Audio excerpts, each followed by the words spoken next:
Bon, alors bienvenue à tous ceux qui participent à cet atelier. Le but est de se préparer aux épreuves du bac de terminale qui vont avoir lieu dans quelques jours, dans 2 semaines à peu près. Vous avez 4 thèmes principaux.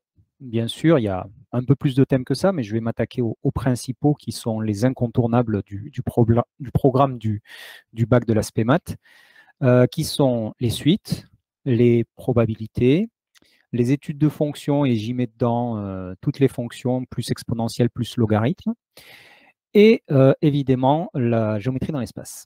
Alors moi je suis Djelou Hydra, je suis enseignant en lycée dans la région nantaise, et j'ai actuellement des terminales, et donc je vais vous préparer et vous donner des infos aussi bien que je les donne à mes élèves, à mes propres élèves. Donc n'hésitez pas à poser des questions, à m'interrompre, à permettre à tout le monde de profiter de questions. Il n'y a pas de questions bêtes.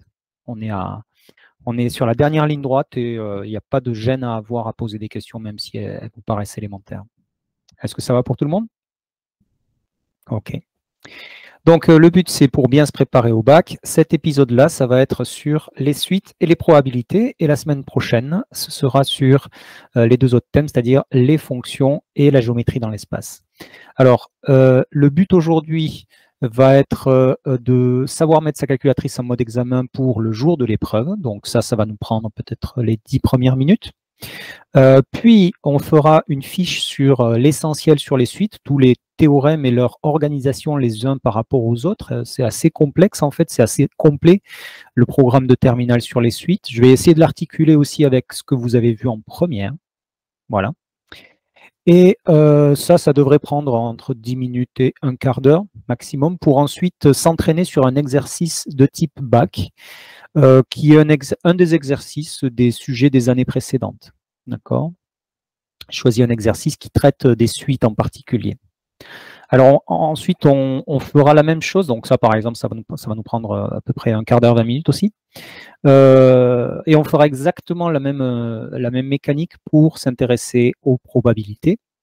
Et je vais à nouveau les articuler par rapport aux choses qui ne sont pas du programme de terminale, mais qui sont du programme de première, mais qui font partie des choses qui sont demandées dans un bac de terminale. Et avec, évidemment, à nouveau, s'entraîner sur un exercice de type bac. D'accord? Alors, voilà l'ordre du jour. Est-ce que vous avez des questions sur ça? Est-ce que vous aviez d'autres attentes éventuellement? Alors, moi, je vais essayer de voir, voilà, de voir le fil des remarques. C'est bon pour tout le monde? OK. Alors, on va attaquer tout de suite pour savoir déjà comment mettre sa calculatrice en mode examen. Donc, le mode examen, c'est un mode, normalement, vos enseignants ont dû déjà vous en parler.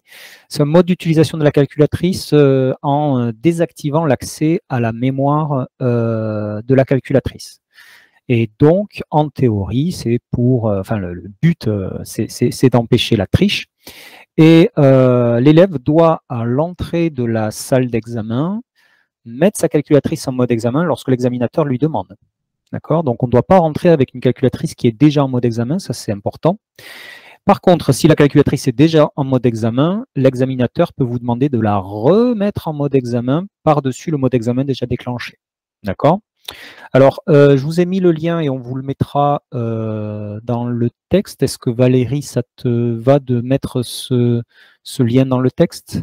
Est-ce que je peux le faire moi-même? Je peux peut-être le faire moi-même. Normalement, tu peux le faire directement. Ouais, voilà. Donc, je vous l'envoie.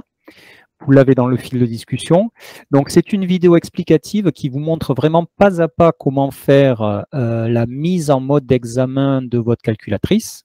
Moi, je vais le faire devant vous pour que vous ne me croyez pas juste sur parole, mais que vous voyez que ça fonctionne. Donc, on active le mode examen de la calculatrice. Et ensuite, il y a toujours sur cette vidéo explicative l'explication de comment sortir la calculatrice du mode examen. Et pour ça, il y a 2 méthodes. Une désactivation, soit avec une autre calculatrice qui n'est pas déjà en mode examen, puisque 2 calculatrices en mode examen, ce seraient 2 élèves qui seraient dans la salle et qui tricheraient. D'accord? Ou bien en se connectant à un ordinateur. Je vais vous montrer les 2 méthodes sur ma calculatrice. D'accord, j'ai deux calculatrices pour vous montrer les deux méthodes. Est-ce que ça va pour tout le monde?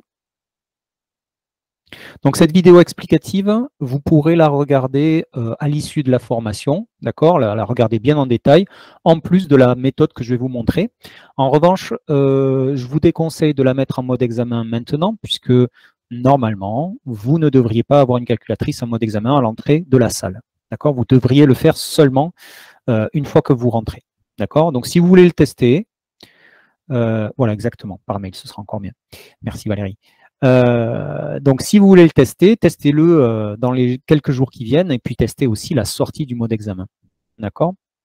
Alors, donc, pour activer le mode examen au début de l'épreuve, vous voyez, c'est écrit là, il faut être calculatrice éteinte déjà, et ensuite, il faut presser simultanément la séquence de touches 7 cos AC. Alors, quand je dis simultanément, c'est important que vous tapiez d'abord 7 et cos enfoncer les uns et l'un et l'autre, et seulement après vous appuyez sur AC. Si vous appuyez en même temps, j'ai certains élèves, moi, qui m'ont dit « ça marche pas », c'est parce qu'en fait, ils appuyaient sur AC un petit peu avant les deux autres touches et la calculatrice s'allumait, puisque c'est la touche d'allumage. D'accord? Donc, je vais vous montrer simplement la manipulation. Je vais allumer ma caméra. Donc, avec une calculatrice, donc une calculatrice comme celle-ci. Là, c'est une graphe 90 que j'ai, hein, mais c'est exactement la même manipulation sur la graphe 35. Hein, d'accord? Donc, si vous avez la graphe 35, c'est exactement la même chose à faire. Donc, vous allez sur votre calculatrice. Évidemment, là, il ne faut pas l'allumer. Donc, on fait extinction. D'accord? Et lorsqu'elle est éteinte, on appuie sur 7. En gardant le doigt sur 7, on appuie sur cos. Et en gardant le doigt sur cos, on appuie sur AC. Et là, il y a une fenêtre pop-up qui s'ouvre en disant « Accéder au mode examen, oui ou non ». D'accord? Bon, je vous dis pour la manipulation qui est là, je vous déconseille de le faire puisque vous n'avez pas une deuxième calculatrice, mais de vous entraîner avec un camarade à les mettre vous-même en mode examen avant l'épreuve. D'accord?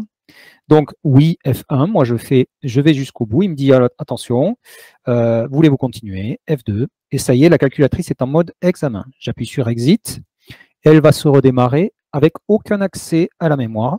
D'accord? Il y aura un R qui va s'afficher dans l'angle de la calculatrice, d'accord, en clignotant. Et il y aura surtout, si vous le voyez, la diode qui se met à clignoter. Ça signifie que la calculatrice est en mode examen.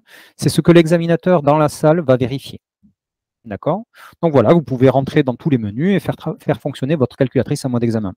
Remarquez que là, ma batterie, d'un coup, elle a pris un coup, hein, parce qu'en fait, le mode examen consomme beaucoup. D'accord? Donc, essayez de ne pas la laisser trop longtemps en mode examen. Le temps de l'épreuve, c'est largement suffisant. Alors, maintenant, la manipulation avec une deuxième calculatrice pour sortir du mode examen. Déjà, est-ce que c'est bon pour tout le monde sur cette manip? Pour le mettre en mode examen? J'imagine que c'est bon. Alors, vous avez deux types de câbles qui ont été donnés avec votre calculatrice. Vous avez un câble comme celui-ci, qu'on appelle un câble 3 broches, d'accord, avec 1, 2, 3, 1, 2, 3, 3 broches. De chaque côté, ce sont des câbles qui permettent de connecter deux calculatrices entre elles. D'accord, deux calculatrices entre elles. Ensuite, vous avez un deuxième câble, un câble qui vous permet de connecter votre calculatrice à un ordinateur. Okay, et donc, vous avez la connectique de votre calculatrice et une connectique de USB ordinateur. Okay, donc là, vous vous retrouvez avec votre calculatrice en mode examen. Vous avez une autre calculatrice qui n'est pas en mode examen. Vous rentrez en entendant bien le clic, parce que ça fait un gros clic quand vous êtes au fond. Si vous n'allez pas au fond, évidemment, ça ne marchera pas. Donc là, j'ai bien connecté les deux calculatrices, d'accord?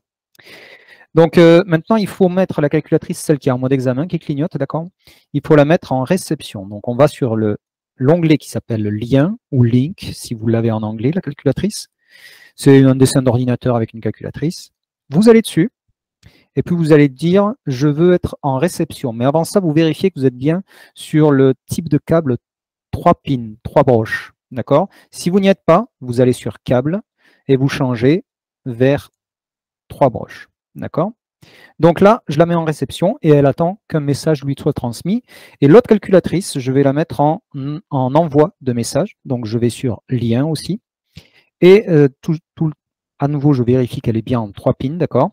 Et ensuite, je lui mets examen, déverrouiller le mode examen, F1, réinitialiser, oui.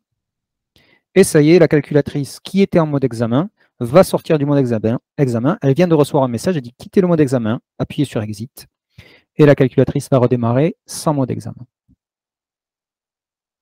Ok, tout ce que je viens de vous montrer, hein, bien expliqué dans la vidéo explicative, et c'est pas à pas exactement la même chose. D'accord? Alors, évidemment, pour faire ce que je viens de faire, il faut avoir deux calculatrices dont une n'est pas en mode examen. Donc, il faut aussi que je vous montre la manipulation avec simplement un ordinateur. D'accord? Vous pouvez utiliser votre calculatrice pour désactiver le mode examen en la connectant à un ordinateur. Ok? Pour ça, vous allez utiliser donc le câble que je vous ai donné, d'accord? Et vous connecterez la calculatrice à un ordinateur pour transférer un fichier. D'accord? Donc je vous montre. À nouveau, je vais aller mettre cette calculatrice en mode examen. Ok? Donc, set cos AC. Accéder au mode examen, oui. D'accord? Continuer F2. Exit. Et voilà la calculatrice qui se lance en mode examen. D'accord? Je ne vous ai pas montré, hein, mais si je vais accéder sur n'importe quelle chose, tout est vide. Hein, en fait, le but, c'est vraiment qu'on accède à aucun objet déjà préenregistré. D'accord? Alors, ce câble, je le connecte à mon ordinateur. Alors, je ne vais pas pouvoir vous montrer sur mon ordinateur ce que je fais, mais je vais vous dire ce que je fais. Donc, je connecte à mon ordinateur. Voilà. Ensuite, de l'autre côté, évidemment, je connecte la calculatrice de ce côté-là, du côté USB, d'accord? Elle me dit sélectionner le mode de connexion. Je lui dis que c'est une clé USB, d'accord? Et là, la calculatrice se met en réception et normalement, vous devriez avoir sur votre ordinateur comme si vous aviez connecté une clé USB, d'accord? C'est-à-dire une fenêtre pop-up qui s'ouvre avec finalement comme si c'était un lecteur USB quelconque. La technique va consister très simplement à mettre un fichier dans cette fenêtre-là, un fichier de votre ordinateur, l'envoyer vers cette fenêtre-là. Ce que je vais faire tout de suite, je prends un fichier, donc ça je ne peux pas vous le montrer, mais je suis simplement en train de prendre n'importe quel fichier, un fichier du bureau par exemple, et l'envoyer sur cette fenêtre de la calculatrice qui vient de s'ouvrir.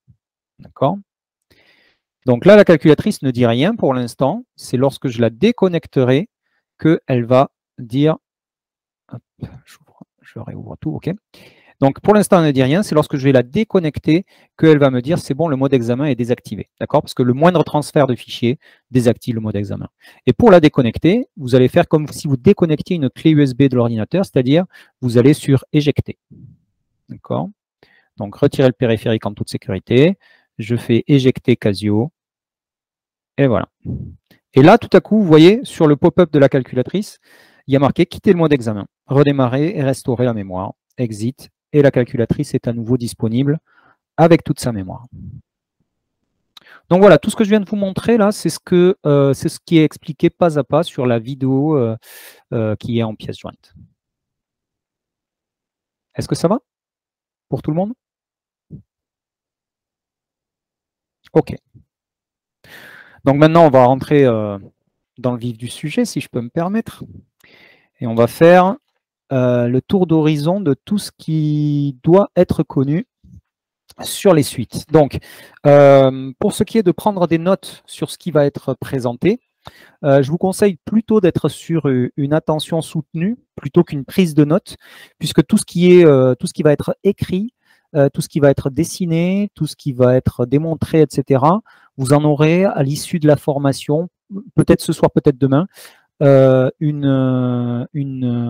fichier PDF qui est la photo de tout, en fait. D'accord? Donc, ne perdez pas de temps à essayer de prendre des notes en même temps. Prenez des notes si vous en avez besoin, mais prendre des notes en même temps qu'écouter, c'est rarement efficace. D'accord? Donc, pendant que je fais les explications, j'aimerais bien transmettre les sujets des exercices qu'on va traiter. Donc, j'aimerais envoyer... Est-ce que Valérie, tu peux me donner les informations, comment faire? Tu veux envoyer aux élèves tes exercices, c'est ça? Ouais, ce que je t'ai donné en PDF. Ouais. Est-ce que ça vous va si je vous envoie le mail et puis vous le dites dans le chat si vous avez bien reçu à chacun? Ouais. Ok. Comme ça, vous aurez les sujets, d'accord? Vous aurez d'ores et déjà les sujets. Et si vous voulez, en même temps que je fais le tour d'horizon des suites, si vous avez déjà les idées claires sur les suites, ça vous permettra de commencer un petit peu à vous imprégner du sujet qu'on va traiter d'ici 10 minutes, un quart d'heure. Voilà. D'accord? Et puis pour ceux qui veulent vraiment profiter pleinement de ce tour d'horizon, de tout ce qu'il faut savoir sur les suites, ben, voilà, on commence. Alors, je vais avoir besoin de plusieurs couleurs. Excuse-moi, Djeloul. Ouais, vas-y. Je suis sur ton mail. J'envoie les deux fichiers PDF, SP Métropole 12 mai et voilà, et Asie. OK. Voilà. OK, très bien. Alors, j'ai toutes mes couleurs là. Je vais pouvoir faire des jolies choses. Bon, alors, tout d'abord, la fiche sur les suites. Alors, je vais repérer le haut et le bas. Alors, le maximum que je peux faire, c'est là. Le minimum que je peux faire, c'est là. Hop, ici, ça va être là. Et ici, ça va être là. OK. D'accord. Donc, en fait, on y va. On va appeler ça les suites. C'est la première fiche. Alors, je vais essayer d'être à la fois complet et à la fois d'aller à l'essentiel. C'est-à-dire que sur ma fiche, je ne peux pas vous dire, je ne peux pas vous écrire comment rédiger une récurrence. Ça va être beaucoup trop détaillé. D'accord? Donc, en fait, cette fiche qu'on va faire, c'est la mère des fiches. D'accord? C'est celle qui vous permettra ensuite de vous référer à toutes vos fiches méthodologiques où vous avez appris à rédiger une récurrence, où vous avez appris à démontrer qu'une suite est arithmétique, qu'une suite est géométrique, etc. D'accord? Donc voilà, c'est la fiche de base. Alors, sur cette fiche-là, on va donner des catégories en fait, parce que ce que vous avez appris en terminale, c'est à étudier le comportement d'une suite.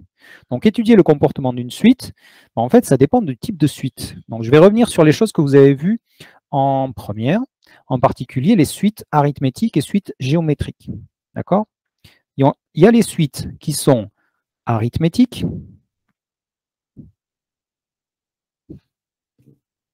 D'accord?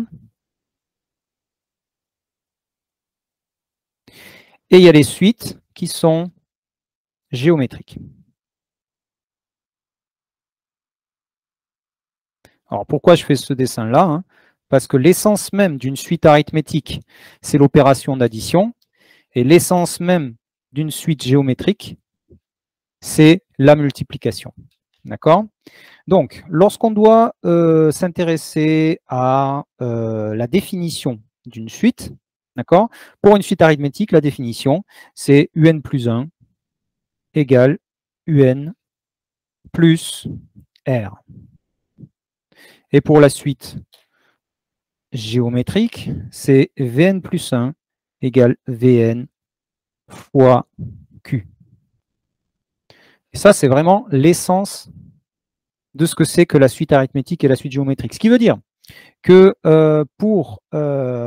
donc ça c'est la définition, pour la définition explicite de ces deux suites, il faut se rappeler des formules un égale u0 plus n fois r.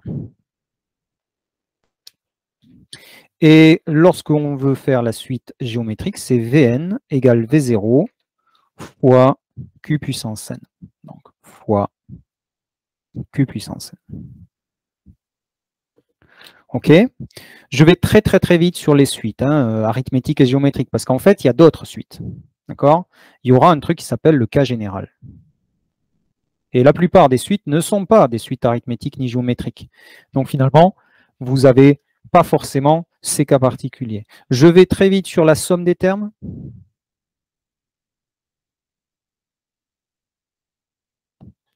Pour la suite arithmétique, c'est le nombre de termes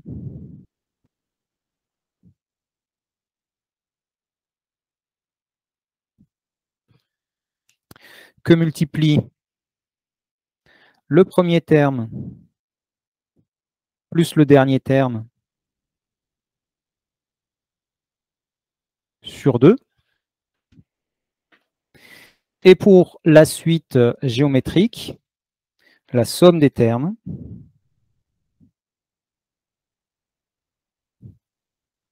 c'est égal à premier terme fois 1 moins q puissance nombre de termes sur 1 moins q. Donc tout ça, là, ce sont les formules de chacune des deux types de suites.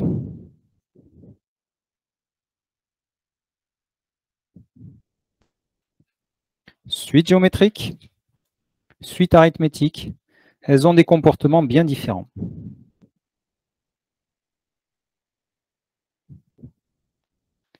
D'accord? Mais le cas général, ça va être beaucoup plus compliqué. Parce que, oula, voilà. Le cas général, ça va être beaucoup plus compliqué, puisque, en fait, vous avez une suite qui peut être définie de manière explicite,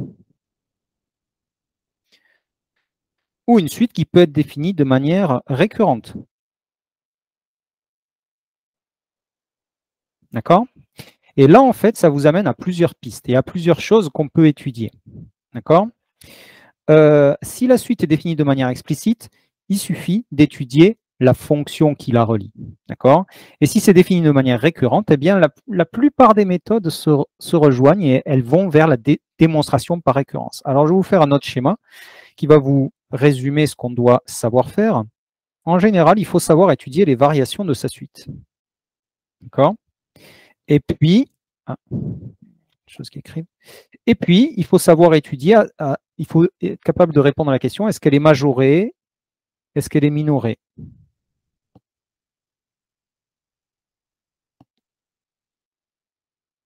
Ben, tout ça, on va y répondre grâce à des calculs. Pour savoir si la suite est croissante ou décroissante, il y a trois façons principales.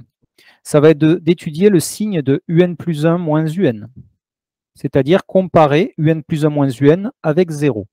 D'accord? Deuxième méthode, ça va être de faire UN plus 1 sur UN. Et ça, le comparer avec 1, ça c'est si la suite est définie positive, à terme strictement positif. D'accord? Et ça, c'est deux méthodes principalement lorsque la suite est définie de manière récurrente. Mais on peut avoir aussi les variations de la fonction f. Si on a une fonction explicite, d'accord, eh bien on peut s'intéresser aux variations de f. Variation si un égale f de n.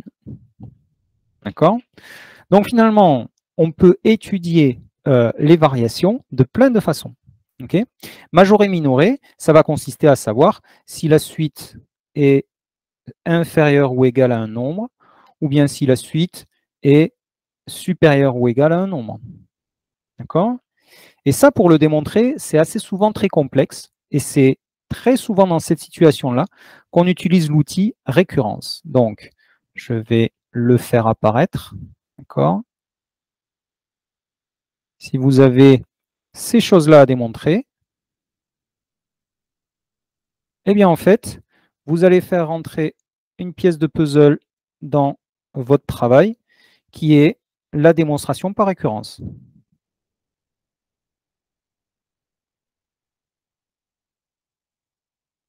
Ce qui veut dire que lorsqu'on vous demande de démontrer par récurrence quelque chose, très souvent dans les sujets de bac, ça consiste à démontrer par récurrence que la suite est croissante ou décroissante et qu'elle est majorée ou bien minorée. Et ça va ensuite permettre d'aller chercher des théorèmes de comparaison, je vais y venir tout de suite, et étudier le comportement d'une suite. D'accord? Donc la démonstration par récurrence, il y a 3 étapes. Les 3 étapes de la démo par récurrence, ce sont l'initialisation,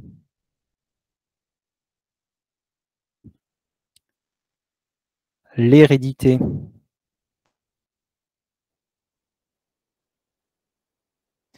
et la conclusion. Et donc, cette pièce de puzzle, elle s'articule par rapport à ces deux choses ici.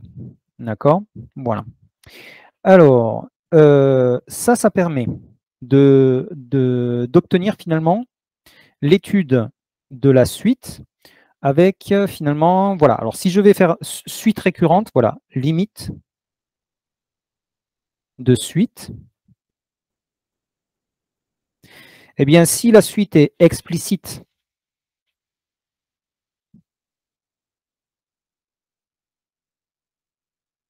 la seule chose qui compte, c'est d'étudier les tableaux d'opération sur les limites. D'accord? Attention avec les formes indéterminées qu'il faut savoir lever.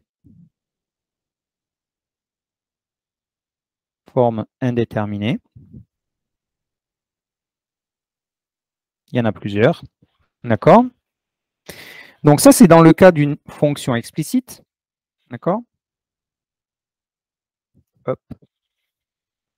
D'une suite explicite, pardon, excusez-moi.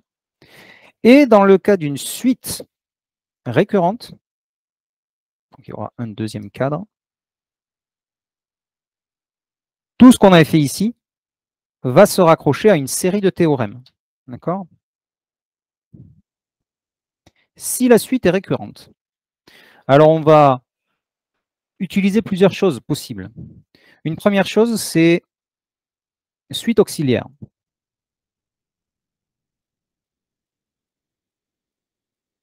La suite auxiliaire, c'est lorsque vous avez une suite VN qui est définie grâce à une suite UN. Il y a beaucoup de sujets de bac qui vous font étudier une première suite VN pour démontrer qu'elle est géométrique et ensuite revenir à une suite UN. Je ne sais pas si vous pouviez réagir dans le fil de discussion, si ça vous rappelle quelque chose, ce que je viens de dire. Des exercices où vous avez une suite UN et une suite VN et il faut montrer que VN est géométrique. Normalement, vous devriez en avoir fait cette année. Eh bien, en fait, la méthode de la suite auxiliaire, c'est d'essayer de relier VN plus 1 et VN. Mais tous les deux ne sont pas reliés directement. En fait, ce qu'on voudrait, c'est faire ça, les relier entre eux. Mais pour ça, on passe de VN plus 1 à UN plus 1, de UN plus 1 à UN parce qu'on a la formule, et de UN à VN. Et de cette manière, on relie VN et VN plus 1 pour montrer qu'elle est géométrique. Et quand on a une suite géométrique, on peut revenir à cette formule, qui est la formule explicite de la suite géométrique, et donc aux limites de suite géométrique. D'accord ? Donc ici, on a ce théorème-là, suite auxiliaire, et pour la suite géome, on a une discussion sur la valeur de Q. Hein. Q entre 0 et 1, ça vous donne tend vers 0. Et si c'est Q est supérieur à 1, ça vous donne tend vers plus l'infini. D'accord? Et donc, je vous avais prévenu, ma fiche, elle contiendrait beaucoup d'infos. Là, on est à la fin parce qu'il reste finalement que les théorèmes de convergence. C'est-à-dire, quand on a fait les variations, majorée, minorée, on va finir par dire la suite est croissante, majorée, et donc elle converge. Ou bien elle est décroissante et minorée, donc elle converge. Donc finalement, ça, c'est les théorèmes de convergence. D'accord? Les théorèmes de convergence monotone. Et ce théorème de convergence monotone se rajoute au théorème, on va le voir dans l'exercice que je vous ai donné. Oui, voilà, oui, Lucas, excuse-moi, je n'ai pas vu ton message. Oui, c'est ce qu'on appelle des suites arithmético-géométriques. Celle qui est arithmético-géométrique, c'est la suite UN. D'accord? Et la suite VN, on démontre qu'elle est géométrique. Voilà. Mais attention, ça ne s'applique pas qu'aux suites arithmético-géométriques. Il y a des suites avec une définition encore plus tordue que le AUN plus B et qui donne quand même, si on fait des manips, une suite auxiliaire qui est géométrique. Donc, la méthode que tu as vue avec les suites arithmético-géométriques se généralise. Je l'ai déjà vu pas mal de fois dans mes sujets de bac. Donc, pour revenir sur le théorème de convergence, d'accord, à la fin, on dit, OK, donc la suite converge, OK, mais on va rajouter qu'elle converge vers une limite L qui est solution de l'équation L égale F de L. Et du coup, on est capable, avec un théorème de convergence, de savoir que la suite converge sans savoir vers quoi, d'accord, en disant qu'elle est croissante minorée ou décroissante, qu'elle est croissante majorée ou décroissante minorée, d'accord. Et seulement à la fin, on va en déduire que puisqu'elle elle est convergente, les limites possibles, la limite doit vérifier l'équation L égale f de L ou x égale f de x avec la définition récurrente de la suite. OK? Est-ce que ça va? Là, normalement, vous avez un petit tour d'horizon. Je n'ai pas parlé du théorème des gendarmes qui trouve sa place ici. Pour les formes indéterminées, des fois, quand vous êtes bloqué, on peut faire théorème des gendarmes. Il est possible aussi là-dedans. OK? Alors, cette infographie contient toutes les propriétés qui sont au programme de la terminale. D'accord? Et toutes ces propriétés-là doivent être globalement visibles dans votre esprit lorsque vous abordez un sujet. Vous ne devez pas juste compartimenter les choses parce que tout peut communiquer entre eux. D'accord? C'est important de vous demander quand vous avez une définition d'une suite si elle est explicite ou si elle est récurrente. D'accord? Et ça vous amènera à plusieurs façons de raisonner. Alors, si ça vous convient, on va faire une pause de 3 minutes pour que vous lisiez le sujet qui vous a été envoyé. D'accord? Et une fois que vous avez pris connaissance du sujet, on va le traiter ensemble, pas à pas. Donc, c'est le sujet sur les suites qui est le sujet... alors, le sujet Asie 2022, exercice 4. Ok, je vais couper ma caméra et le son quelques minutes, 2-3 minutes, le temps que vous preniez connaissance de ce sujet. Est-ce que tout le monde a bien le sujet? Vous avez bien reçu le sujet? S'il y a quelqu'un qui ne l'a pas reçu, faites-vous remarquer et on vous retransmettra. Dans 3 minutes, je reparle. Alors, le but n'est pas de faire une série d'exercices et ensuite de le corriger, c'est de le faire ensemble. D'accord? Donc, je vous ai juste laissé le temps de prendre connaissance du début de l'énoncé pour qu'on puisse le traiter. D'accord? Alors, donc, on vous donne une feuille de calcul avec les premiers termes de la suite. Soit dit en passant, il n'y a pas beaucoup de sujets qui contiennent les premiers termes de la suite, parce qu'on peut vous demander tout simplement de les faire avec votre calculatrice. Hein, d'accord? Donc là, je peux aller dans le menu qui s'appelle récurrence et définir ma suite. D'accord? La Pn plus 1 égale 0,3 plus 0,7 Pn carré, je le fais avec An plus 1. Donc An plus 1 égale, si vous n'êtes pas sur le bon type, vous allez sur type, et puis vous tapez An plus 1, la F2. Hein, d'accord? Donc je tape 0,3 plus 0,7 fois AN, d'accord? Je vais dans le réglage, 7. Je dis que je veux du premier terme jusqu'au terme, je sais pas moi, jusqu'à 20, jusqu'au 20e terme, et que le A0 vaut 0,3 parce que P0 vaut 0,3. D'accord? Et je vais sur table, et j'ai exactement la même table que celle qu'ils viennent de me donner. Hein, d'accord? Oups, j'ai fait une bêtise. Est-ce que j'ai fait une bêtise? Ah oui, j'ai fait fois n, excusez-moi. J'ai fait fois n, pas fois n au carré. Donc fois an au carré. Et ça ira mieux. Voilà. D'accord, donc là, j'ai les bonnes valeurs. Il donne plus de décimales sur le document. Hein. Vous allez sur la case pour voir plus de décimales et vous les avez bien toutes. Hein. D'accord, etc., etc., etc. Donc tout ce qui vous a été donné sur le tableau, finalement, vous pouvez le calculer vous-même. D'accord? Et là, quand on vous demande les valeurs exactes de P1 et P2, eh bien, on va faire P1 égale 0,3 plus 0,7 fois P0 au carré. D'accord? C'est-à-dire 0,3 plus 0,7 fois 0,3. Et votre calculatrice vous le donne. D'accord? Pour n égale 0, c'était 0,3. Pour n égale 1, P1, c'est 0,363. D'accord? Ensuite, pour P2, alors, hop, P2, je laisse la place pour faire mon interprétation. Hein. Donc pour P2, c'était donc 0,3 plus 0,7 fois P1 au carré, c'est-à-dire 0,3 plus 0,7 fois 0,363 au carré. Et ça fait exactement, si on vous demande les valeurs exactes, hein, il nous faut mettre tous les chiffres, c'est-à-dire 0,3, 9, 2, 2, 3, 8, 3. OK? Alors, l'interprétation correcte de ces choses-là, d'accord, ça consiste à parler de modélisation de bactéries, hein. Je vous rappelle que c'est une histoire de bactéries. L'histoire est un peu compliquée. On vous dit probabilité de mourir sans descendance pour P0, et ensuite c'est probabilité d'obtenir au plus n descendance. D'accord?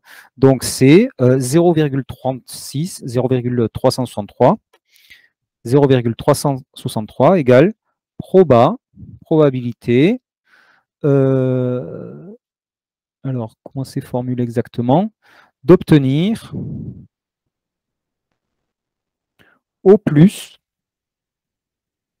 et donc une descendance.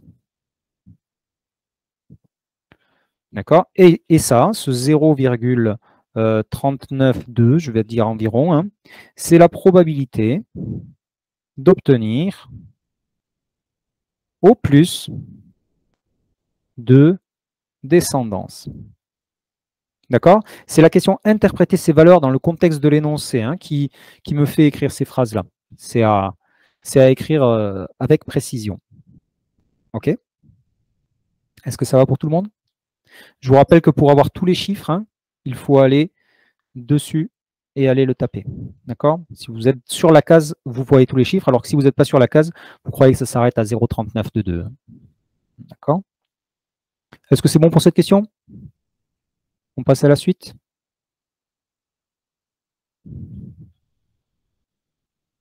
Oui? Non? OK. Alors, la question suivante, c'est quelle est la probabilité d'obtenir au moins 11 générations de bactéries à partir d'une bactérie? Alors, quand on dit au moins 11 générations, ça dit le contraire de ce qui est dans l'énoncé. Dans l'énoncé, ça dit au plus n descendance. D'accord? Et en plus, dans l'énoncé, ça parle de descendance, alors que là, ils disent génération. D'accord?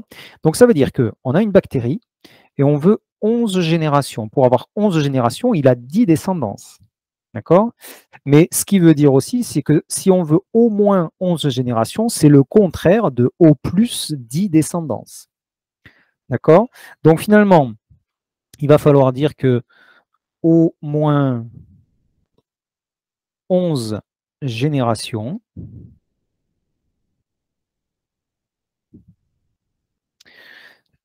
c'est le contraire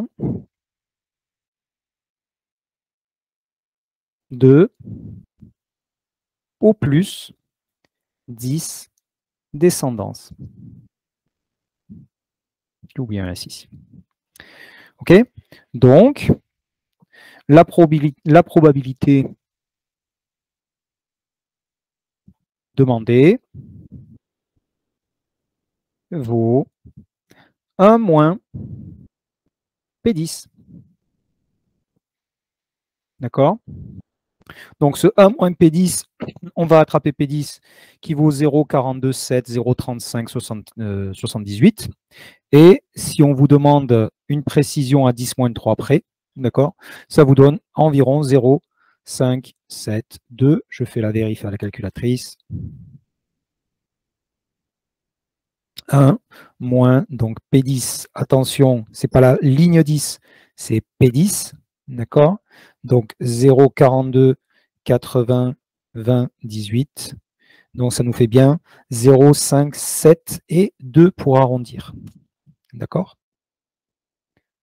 Est-ce que ça va?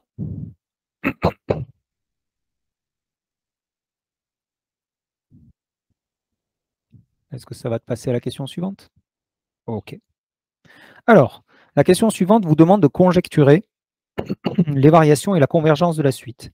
Alors, vous pouvez le faire à la calculatrice aussi, hein, c'est possible. Ce qu'on a sur le tableau, on voit que la suite a l'air croissante, de plus en plus lentement, et qu'elle se rapproche d'une limite qui est autour de 0,428, 0,429.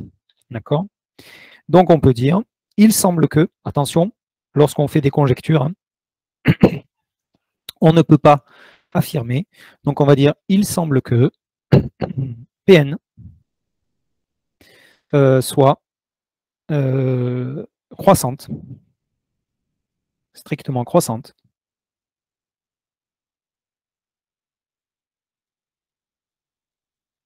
et converge vers environ 0,429. D'accord? Est-ce que ça va pour tout le monde? Là, pour l'instant, on est simplement sur l'analyse des premières propriétés. On n'est pas en train de faire des calculs. On est simplement en train d'analyser. Tout va bien? Alors, on passe au vif du sujet. Donc, la démonstration par récurrence. Alors, évidemment, on n'a pas d'un prof à l'autre exactement la même rédaction de la récurrence. Donc, je ne vais pas insister sur la manière de rédiger, puisque votre prof vous a sûrement très bien formé là-dessus. Je vais simplement insister sur le moment crucial de la démonstration. Donc, je vais laisser de l'espace pour vous donner un exemple de rédaction pour le document PDF qu'on va vous envoyer. Hein. Mais le plus important, c'est au milieu de l'hérédité. Donc, je laisse de la place pour le début. Au milieu de l'hérédité, on aura la propriété PK qui est vraie. Et donc, on aura,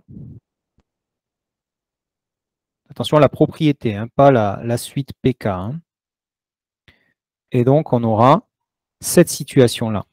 Et à la fin, on voudra montrer que, donc, 0, PK plus 1, PK plus 2 et 0,5, ce qui permettra de dire que donc la propriété est vraie au rang K plus 1. PK plus 1 est vrai. D'accord? Et en fait, entre ces deux étapes, il y a quand même un bon raisonnement à mener.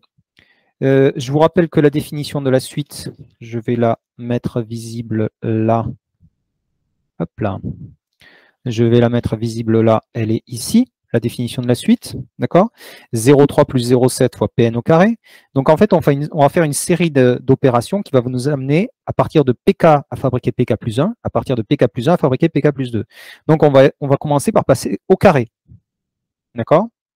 Alors, il y a un petit problème avec le carré, c'est que ce n'est pas une suite monotone, ce n'est pas une fonction qui est monotone. Mais, quand j'ai des nombres positifs, eh bien, en fait, ils sont rangés dans le même ordre que leurs images, d'accord? Que leur carré, puisque la fonction carré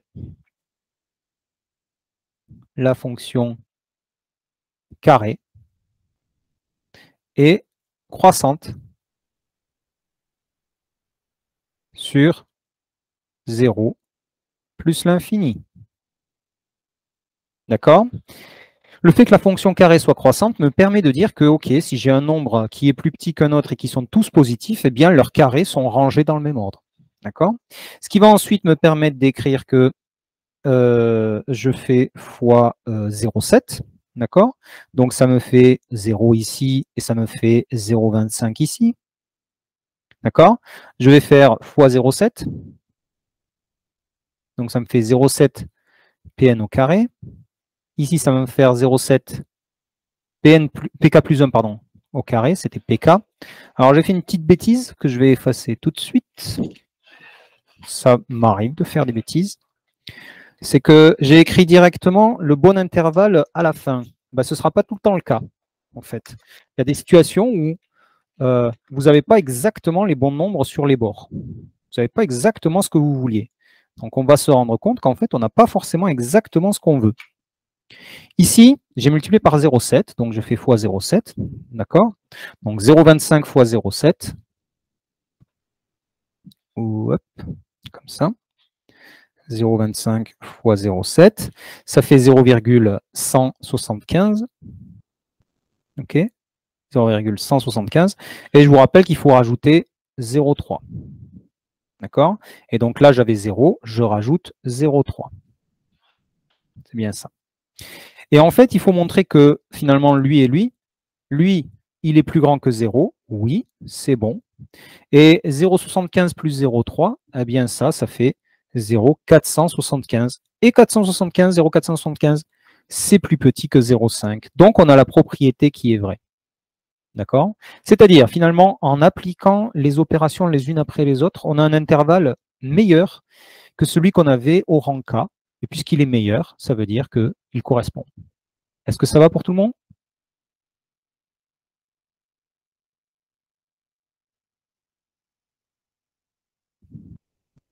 Oui. D'accord. L'hérédité, c'est la chose que l'examinateur regardera. D'accord. Donc, c'est très important de la soigner. Je vous rappelle hein, que je rédigerai les parties manquantes et que ça nous permettra de tout dire. Hein. D'accord. Et je vous mettrai ça en PDF. Alors, il nous reste à justifier que la suite PN est convergente. Alors, je ne sais pas si vous réalisez, mais avec ce qu'on vient de démontrer, en fait, c'est évident. Okay, parce que sur la fiche globale des suites, je vous avais dit, quand on vous parle de démontrer les variations et la majoration-minoration, ça vous amène directement à dire que c'est convergent. Alors, qu'est-ce qui se passe ici? On a une suite qui est décroissante, qui est croissante. Je fais une bêtise. Elle est croissante, Pn plus 1 supérieur à Pn, elle est croissante. Et ce qui m'intéresse pour une suite croissante, c'est qu'elle soit majorée. Croissante et majorée, ça va me dire convergente. Donc, je vais dire que Pn, d'après la question petit a, d'après petit a, la suite Pn est croissante et majorée par 5. Donc, Pn converge. C'est le théorème de convergence monotone. D'accord? Et on n'a rien besoin d'écrire de plus. Est-ce que ça va? Ouais. Allez, on passe à la suite. Alors, la question 3, ça consiste à parler de la limite, justement, démontrer ce 0,429 qu'on avait trouvé là. Okay. Donc, l'exercice dit, on appelle L la limite de la suite, justifier que L est solution de cette équation. Donc, la première chose, c'est que, à nouveau, sur la fiche globale des suites, je vous avais dit, le théorème de convergence monotone vous amène à L égale F de L. Bon, ben, eux, ils l'ont écrit avec un grand L. Donc, on y va. On sait que Pn converge et que Pn plus 1 égale 0,3 plus 0,7 Pn au carré. D'accord? Donc, on va poser cette formule-là comme étant la définition d'une fonction, soit f de x égale 0,3 plus 0,7 x au carré. D'accord? Et on va se servir du fait que cette fonction est continue. La continuité de cette fonction va faire que quand je vais faire Pn plus 1, je vais me retrouver avec L, quand je vais faire tendre n tendant vers plus l'infini. Et de ce côté-là aussi, je vais me retrouver avec L. D'accord? Donc, f est continu. Donc, la limite L de la suite Pn vérifie L égale f de L. Et maintenant, on va traduire ce L égale f de L pour s'amener à cette équation-là. D'accord? Donc, ça fait L égale 0,3 plus 0,7 L au carré. Et si on met tout ensemble, on se retrouve avec 0,7 L au carré moins L plus 0,3 égale 0. Et on a ce qu'il faut. D'accord? Est-ce que ça convient? Est-ce que ça vous convient? Est-ce que ça vous va? Au niveau de la rédaction, il y a beaucoup de profs qui ne s'intéressent pas à la continuité. Je ne sais pas si vos profs ont été rigoureux là-dessus. Il y a des profs qui affirment directement que L égale F de L. Bon, il faut être un tout petit peu plus prudent que ça. Vous verrez ça dans le post-bac si vous faites des études mathématiques. Est-ce que ça va? Alors, il nous reste juste quelques minutes avant de passer au proba. Donc, déterminer la limite de la suite Pn. Bon, ben, on n'a plus qu'une équation du second degré à résoudre. Hein. C'est assez facile. Ok, on va même le faire grâce à la calculatrice. Je vous rappelle que votre calculatrice, elle sait vérifier. Alors, on va peut-être pas le faire directement avec la calculatrice. On va le faire sur papier, puis on va le vérifier à la calculatrice. D'accord?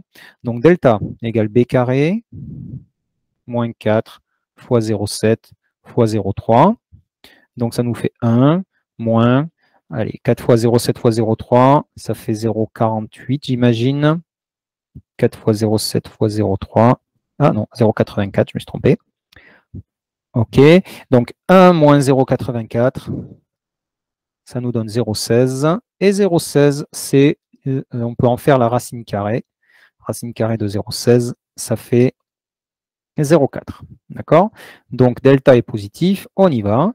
Deux solutions. X1 égale moins B, c'est-à-dire plus 1, moins racine de delta 0,4 sur 2A, c'est-à-dire sur 1,4. OK? Donc, ça nous fait 1 moins 0,4 sur 1,4. Et ça nous donne un nombre qui ressemble étrangement à la solution dont on parlait, et qui est le nombre 3 sur 7. OK? Et puis on a x2, ça fait 1 plus 0,4 sur 1,4. Et ça nous fait 1,4 sur 1,4, ça nous fait 1. D'accord?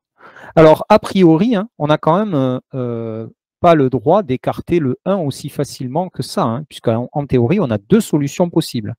Seulement, il y a une chose qui s'est passée avec cette suite, c'est que la suite, elle est croissante et elle est majorée par 0,5. D'accord? Or, Pn majoré par 0,5.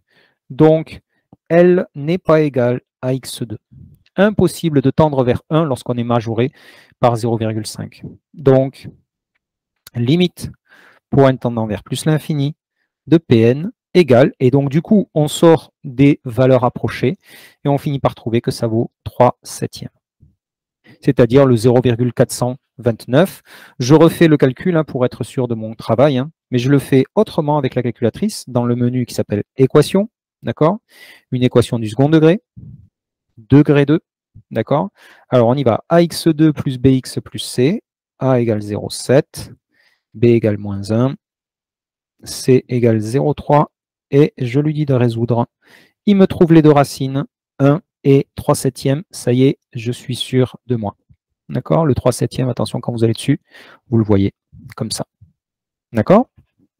Est-ce que vous avez des questions sur cet exercice? On a un exercice assez complet sur les suites. La seule chose qu'on n'a pas fait, c'est les suites auxiliaires avec la géométrie, la suite géométrique. Mais à part ça, vraiment, c'est un exercice qui correspond vraiment à beaucoup de choses que vous avez vues. OK. Si vous avez des questions et que vous n'avez pas le temps encore de les écrire, pas de problème, on verra ça à la fin. OK? Donc, je vous propose en nouveau 2-3 minutes de prise de connaissance de l'autre exercice, le deuxième exercice sur la loi binomiale. Je vais à nouveau arrêter ma caméra. Donc, le deuxième exercice, c'est le deuxième sujet que vous avez reçu, qui s'appelle Métropole. C'était le sujet de la France métropolitaine. Exercice 1. C'est l'exercice 1, avec l'Oklahoma et les coyotes. Donc, 2-3 minutes de recherche.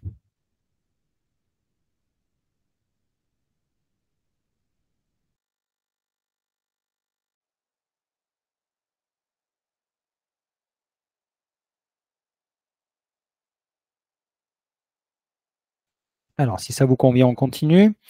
Alors, avant de s'intéresser à l'exercice, on va faire un tout petit rappel de tout ce qu'il faut savoir faire dans les probabilités pour réussir ce qui est au programme du bac. D'accord? Alors là, c'est pour le coup que vraiment, il y a une très grande partie de ce qu'on a vu en probabilité, on va même dire 50% de ce que vous avez vu en probabilité en première qui va faire partie des choses qui vous seront demandées dans un exercice de proba. Les lois binomiales ont en général pas assez de consistance pour faire un exercice complet là-dessus. Donc en clair, vous avez un exercice qui va être composite. Il y a la moitié, une partie A qui va être sur une expérience aléatoire, avec des conditions, avec des probas conditionnels, pardon, avec de l'indépendance, des choses comme ça, des questions qui concernent la première. Puis, vous aurez une partie B où, en fait, cette expérience aléatoire qu'on vous a proposée dans la partie A, eh bien, en fait, on la répète un certain nombre de fois et donc, on reconnaît un schéma de Bernoulli. D'accord? Donc, je vais découper, en fait, toutes les choses que je vais rappeler en plus ou moins 2 colonnes. Hein, d'accord? Donc, dans un premier temps, vous avez un exercice, enfin, un jeu auquel on vous demande de participer, qui est ce qu'on appelle l'expérience aléatoire. L'expérience aléatoire,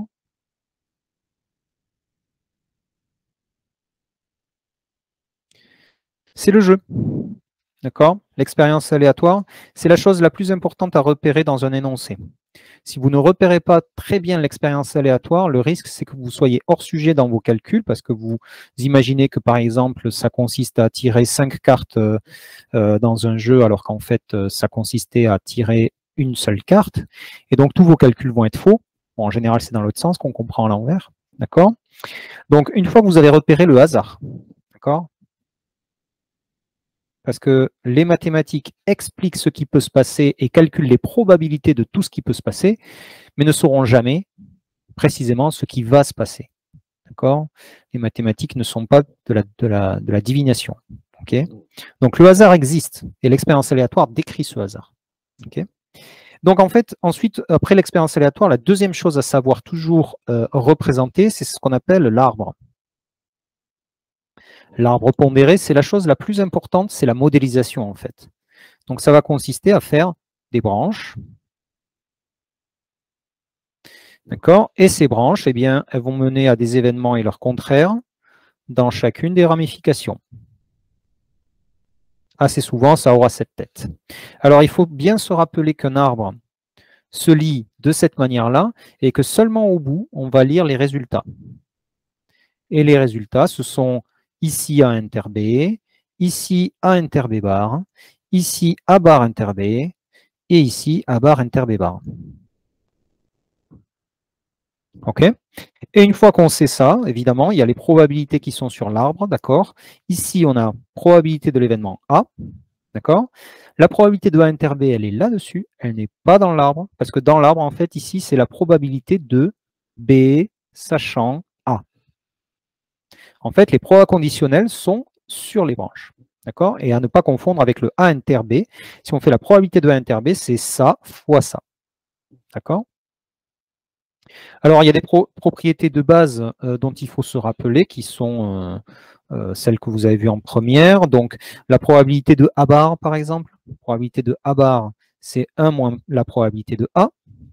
Ça, c'est important de s'en rappeler. La probabilité de B sachant A, c'est probabilité de B inter A sur P de A.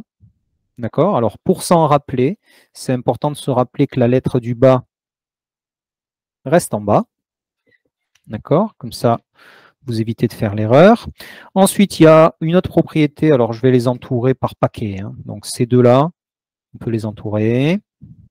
OK. Et puis, on va faire P de A union B égale P de A plus P de B moins P de A inter B. Ça, il faut s'en rappeler aussi. Et puis, on a la formule qui consiste à parler de l'indépendance. A et B sont indépendants si et seulement si P de A fois P de B est égal à P de A inter B. D'accord? Alors, je vais l'écrire. J'avais écrit que des petits P, donc je vais faire petit P jusqu'à la fin. Donc ça, c'est la dernière propriété, et celle-ci, attention, elle est très souvent mal utilisée par les élèves. On se pose la question si P de A fois P de B vaut bien P de A inter B, et seulement après, on en déduit que c'est indépendant. D'accord? Attention à ne pas calculer P de A inter B, par exemple, en faisant P de A fois P de B. Donc, dans ce cas-là, on n'aura rien démontré si on fait ça. D'accord? Donc voilà. Voilà les propriétés de la première. Tout ça, c'est la première, classe de première.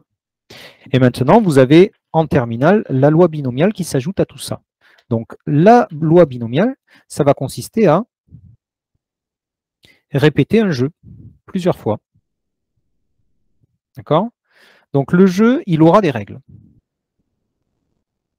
Et les règles du jeu sont très importantes à lister. D'accord? La première chose, c'est que on a une épreuve. Une épreuve qui consiste à gagner ou perdre seulement. Donc, ça s'appelle une épreuve de Bernoulli. D'accord? Avec un succès et un échec.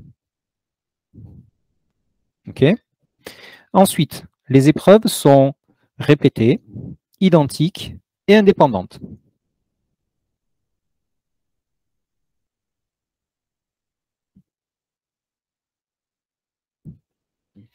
Et enfin, il faut que notre variable aléatoire, x, variable aléatoire,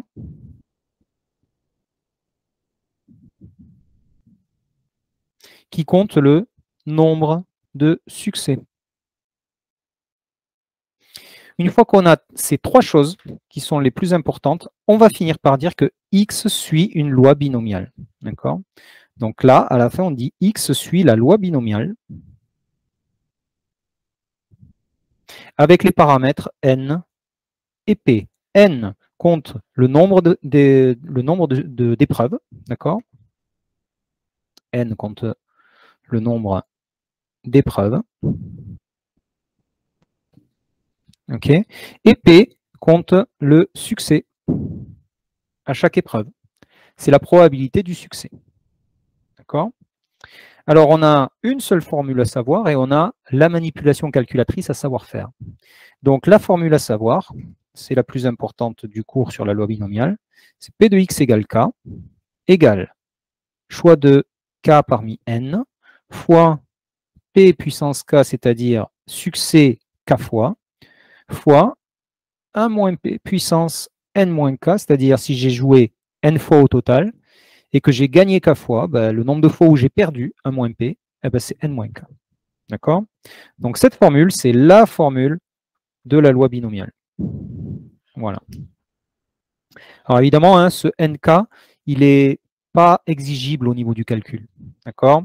On a la leçon qui s'appelle combinatoire, qui n'est pas au programme de l'épreuve écrite, qui est au programme de la fin de l'année. Donc la combinatoire va permettre de calculer ce qu'on appelle les combinaisons. Ça, c'est les combinaisons. Et on aura des théorèmes et des propriétés pour les calculer. Dans l'absolu, vous ne savez pas les calculer. D'accord? Donc la calculatrice, elle sait faire plusieurs choses. Hein. Elle sait faire P de x égale K. Elle sait faire P de x inférieur ou égal à K. Mais si vous avez mis à jour votre calculatrice, que ce soit une 35 ou une 90, elle a un module qui permet de calculer les probabilités. D'accord? Et si vous ne l'avez pas fait, mettre à jour votre calculatrice, je vous y invite d'aller sur le site de Casio pour mettre à jour votre calculatrice, puisque c'est un menu qui est très pratique à utiliser. D'accord? Voilà pour le tour d'horizon. Est-ce que vous avez des questions? Donc, j'ai découpé l'exercice pour avoir un maximum d'espace pour répondre. Donc, vous avez toutes les infos qui sont dans l'énoncé. Je vous conseille de les trier proprement et d'essayer de leur donner du sens. D'accord? Alors, 70% des coyotes sont touchés par une maladie appelée ehrlichiose. Voyons. Et donc, cette maladie-là, elle touche 70% de toute la population. Donc, ce 70% veut dire qu'il y a 70% de la population qui est malade. Et ce qui veut dire qu'on a 30% de la population qui n'est pas malade. D'accord? Donc déjà, le 70%, je viens de l'utiliser. Ensuite, vous voyez, c'est écrit avec si. Dans certains énoncés, ce sera écrit parmi les coyotes malades. D'accord? Donc ce parmi, ce si, en fait, c'est des probas conditionnels. Et c'est la proba conditionnelle. Si je viens de la zone malade, alors le test est positif dans 97% des cas. Ce qui me donne 0,03, 3% des cas qui vont avoir un test négatif alors qu'ils sont malades. D'accord? Et si le coyote n'est pas malade, le test est négatif dans 95% des cas, donc ça me donne 5% des cas. Voilà, recopier et compléter l'arbre, c'est fini. Est-ce que ça va pour tout le monde? Ok, donc grâce à ça, on va répondre très très vite. Hein. Tout ça, c'est vous voyez, toute la partie A, elle est du niveau, on peut dire, première, fin de première. D'accord? Donc, déterminer la probabilité que le coyote soit malade et que son test soit positif. Vous voyez, tout à l'heure, je vous ai dit, c'est bien de rajouter une colonne résultat.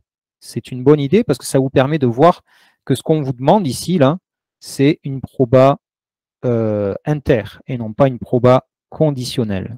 D'accord? Parce que c'est marqué « et ». Donc, on y va. On cherche P de malade et test positif. P de M inter T. Alors, ce qui est exigible quand même en terminale, c'est de ne pas écrire seulement 0,7 fois 0,97, mais c'est P de M fois P de T sachant M. D'accord? Avec donc 0,7 fois 0,97. Et on calcule ça. Donc, 0,7, hop. Donc, hop. 0,7 fois 0,97. On a ce 0,679. Voilà. Déterminer la probabilité. S'ils ne disent pas d'arrondir, c'est qu'ils veulent le résultat exact. D'accord? C'est seulement à la question 4 qui nous demande. Alors non, même à la question 3, il n'y en a pas. D'accord? C'est à la question 4 qui nous disent d'arrondir. OK? Donc, on a ce 0,679. OK? Question suivante. Alors, démontrer que la probabilité de T, donc probabilité de T, vous voyez que T, il se réalise à 2 endroits sur l'arbre. Donc, on va dire que c'est P de M inter T plus P de M bar inter T. Alors, si vous voulez être très rigoureux, vous rajoutez que c'est d'après la formule des probabilités totales, ce qu'on a écrit là, ce qu'on vient d'écrire. C'est la formule des probabilités totales. OK. Donc le P de M inter T, on vient de le calculer, 0,679. Et ensuite, comme vous avez montré que vous savez écrire la formule pour un inter, vous n'avez pas besoin de le réécrire. Donc on se retrouve avec 0,3 fois 0,05. Et quand on fait ça, on se retrouve avec 0,679 plus 0,15. Non, 0,15. 0,015. Et quand on additionne tout ça, magie, on se retrouve avec 0,694. Est-ce que ça va toujours? On passe à la question suivante pour aller rapidement vers la loi binomiale. Donc, valeur prédictive positive du test. C'est la probabilité que le coyote soit effectivement malade, sachant que son test est positif. Donc ça, avec sachant que, on est sûr que c'est de la proba conditionnelle qui nous demande de faire. Donc, c'est la probabilité d'être malade, sachant que le test est positif. P de M sachant T. Donc, c'est de P de M inter T sur P de T. D'accord? On vient de calculer aux deux questions précédentes les deux probabilités qui nous demandent, et ce sera très souvent le cas. D'accord? Vous aurez très souvent les questions qui sont juste au-dessus qui vous permettent de répondre à ça. Donc, du coup, je vais pouvoir faire mon calcul. 0,679 divisé par 0,694, et ça me donne environ 0,978, puisqu'on me demande d'arrondir au millième. Est-ce que ça va toujours? Oui. Bon, très bien. Alors maintenant, on arrive à la partie où on fait de la loi binomiale. Pourquoi je dis qu'on fait de la loi binomiale? Parce qu'en fait, on vous dit, on capture au hasard 5 coyotes. C'est-à-dire qu'en fait, le jeu auquel on vous a demandé de jouer à la première partie, finalement, on le multiplie. On le fait plusieurs fois d'affilée. Et quand on fait un jeu plusieurs fois d'affilée dans les mêmes conditions, avec un tirage avec remise, ça veut dire que les étapes sont indépendantes. Et donc, ça veut dire que le jeu amène à un schéma de Bernoulli. D'accord? Donc, au niveau de la rédaction, il y a différentes rédactions qui sont demandées par les enseignants. À nouveau, je vous en proposerai une et je la mettrai dans le PDF. Mais le but à la fin, c'est de finir par dire que X va suivre la loi binomiale de paramètres. Alors, N, ça compte le nombre de fois où on a joué, c'est-à-dire finalement le nombre de coyotes qu'on a capturé, c'est-à-dire 5. Et P, ça compte la probabilité de gagner à chaque coup. Je rappelle que gagner, c'est tomber sur un test positif. Donc, c'est P, voilà, 0,694. D'accord? P de T, on l'a calculé à la question 3. Est-ce que ça va pour tout le monde? Alors, il nous reste 2-3 questions. On va y arriver. On va arriver à tenir le 30 minutes. Donc, calculer la probabilité que dans un échantillon de 5 coyotes au hasard, un seul ait un test positif. Alors, finalement, là, la probabilité qu'on me demande de calculer, c'est P de X égale 1. D'accord? Un seul est exactement 1. Donc, P de X égale 1, c'est justement la formule qu'on vous a demandé d'apprendre dans la leçon sur la loi binomiale, sans vous exiger de vous que vous soyez capable de calculer exactement. Hein. On vous demande un arrondi toujours. Donc, ça fait choix de 1 parmi 5, que multiplie la probabilité P, c'est-à-dire 0,694 à la puissance 1, que multiplie l'événement contraire, c'est-à-dire 1 moins 0,694, le tout à la puissance 4. Est-ce que ça va pour tout le monde, l'utilisation de la formule?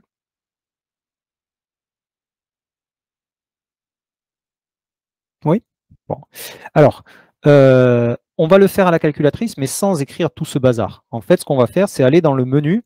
Alors, il y a deux menus. Je vais vous les montrer tous les deux si vous n'avez pas mis à jour votre calculatrice, ou bien si vous avez une calculatrice plus ancienne qui ne possède pas la mise à jour possible. D'accord? Donc, si vous avez une calculatrice ancienne, il faut aller dans le menu qui s'appelle Statistiques. Et dans le menu Statistiques, il faut aller dans la distribution. Voilà. Non, la Graph 35 aura le même menu dont je parle. Le menu, ouais, Valérie, ils ont le menu avec la distribution. Voilà. Et donc, là, on va sur loi binomiale. Et ce qu'on va utiliser, c'est le premier onglet. C'est pour un x égale, c'est BPD.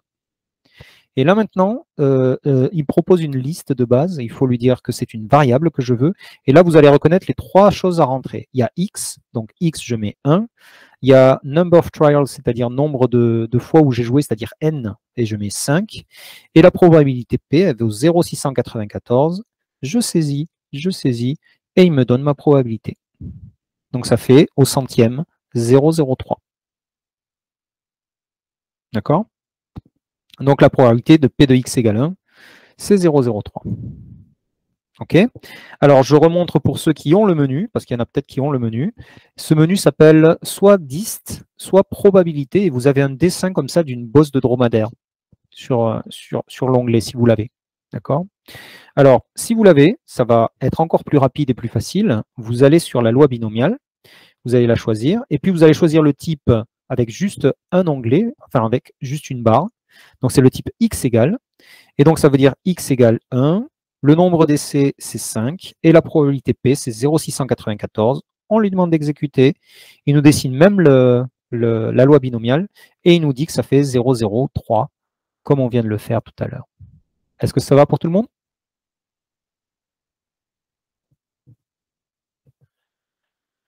D'accord. Alors, on fait la même chose pour la question suivante. La question suivante, on dit, le vétérinaire dit qu'il y a plus d'une chance sur deux que 4 coyotes, au moins 4 coyotes. D'accord? Alors, en fait, ce au moins 4, d'accord, vous pouvez le transformer en regardant l'événement contraire. Mais au moins 4, c'est en fait P de x supérieur ou égal à 4. D'accord? Et ce P de x supérieur ou égal à 4, de deux choses l'une. Soit vous le calculez directement avec votre calculatrice, soit vous comprenez que c'est l'événement contraire de P de x inférieur ou égal à 1. D'accord? Alors, si vous avez ce menu-là, P de x supérieur ou égal à 4, vous pouvez le calculer avec votre calculatrice. Je ressors de là et je vais sur le type supérieur ou égal, c'est-à-dire la zone qui est au-delà. D'accord? Et là, je vais lui dire supérieur ou égal à 4. Et c'est toujours n égale 5, p égale 0,694, et ça fait environ, d'accord, 0,5152. D'accord? Alors, si vous n'avez pas ce menu, ou bien si votre calculatrice est trop ancienne pour la mettre à jour, vous allez à nouveau dans le menu qui s'appelle Statistiques, Distribution, Loi binomiale, mais là, vous allez faire du cumulatif. D'accord? Parce que tout simplement, le cumulatif, ça va consister à faire P de x inférieur à une valeur. Sauf que votre demande dans cet exercice-là, c'est de calculer P de x supérieur à une valeur. Et pour ça, il faut calculer un événement contraire. C'est-à-dire, c'est l'événement contraire de P de x inférieur à 4. Donc, P de x strictement inférieur à 4, quand je dois le calculer, c'est P de x inférieur ou égal à 3. D'accord? Et si je veux calculer P de x inférieur ou égal à 3, je suis dans le bon menu. C'est-à-dire, alors, hop, excusez-moi, binomial, cumulatif. Le plus bas, c'est 0. Le plus haut, c'est 3. Et on a les mêmes choses. Et ce P de x inférieur ou égal à 3, il vaut 0,48. D'accord? Et quand je fais 1 moins 0,48, je me retrouve avec le 0,52 dont j'ai parlé tout à l'heure. Donc, cette affirmation est-elle vraie? L'affirmation est vraie.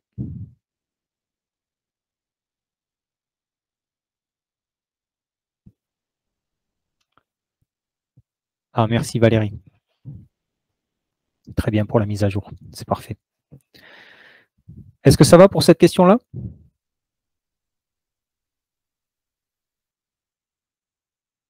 Alors, il nous reste une question à traiter. Alors, ça va. C'est un peu flou quand même là, je vois.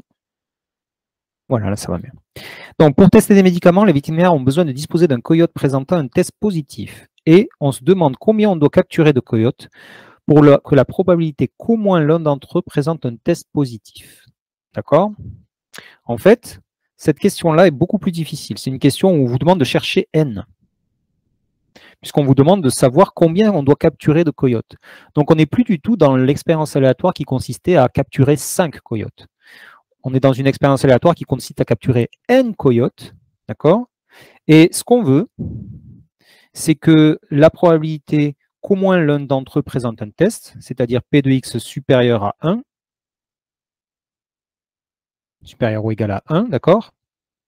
Et que cette probabilité soit supérieure à 0,99. OK?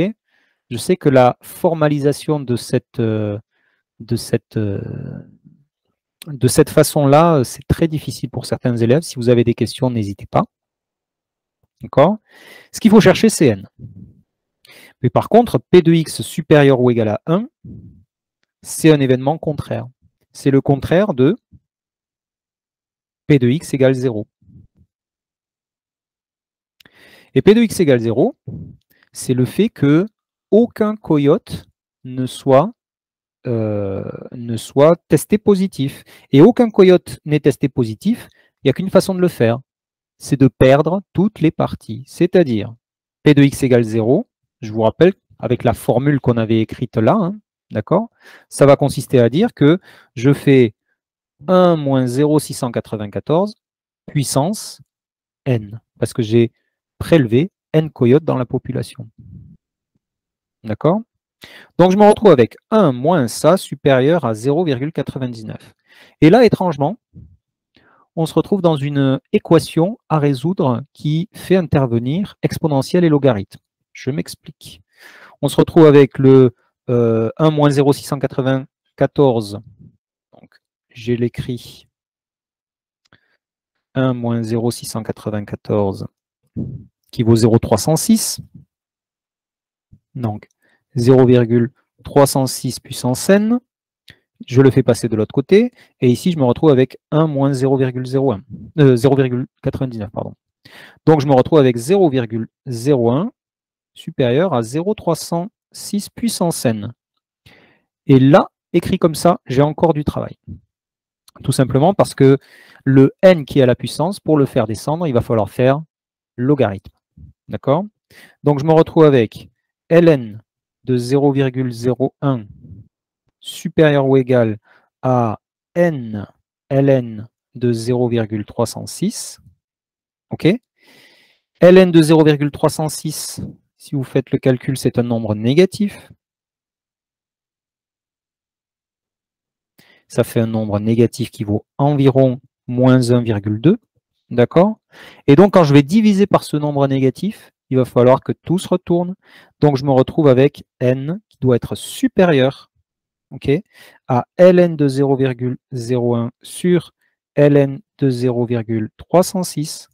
Et ça, quand je le calcule, ln de 0,01 divisé par ln de 0,306, ça nous fait 3,8, c'est-à-dire n égale 4. Alors, je vérifie que je n'ai pas fait de bêtises, ce serait dommage. Je n'ai pas fait d'erreur, je ne pense pas. Voilà. Donc, n égale 4. Est-ce que ça va ou est-ce que c'est allé un petit peu trop vite, cette dernière question?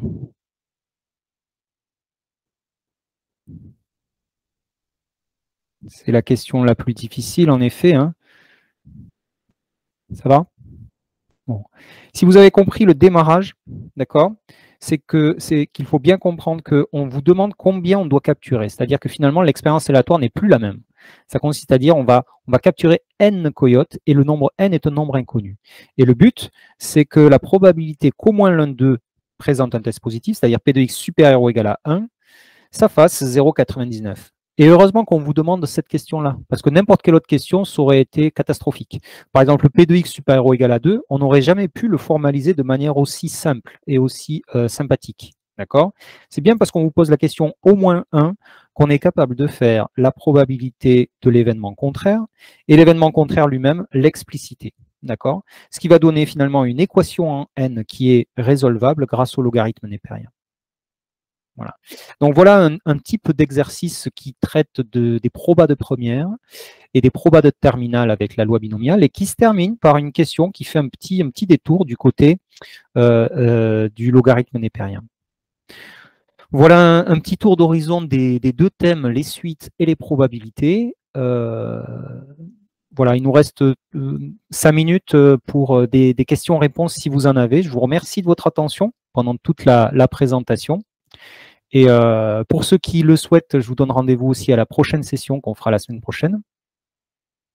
Et oui, comme tu dis Valérie, je vais faire toutes les photos et PDF de tout ce que j'ai écrit pour que vous puissiez avoir tout ceci en notes bien claires.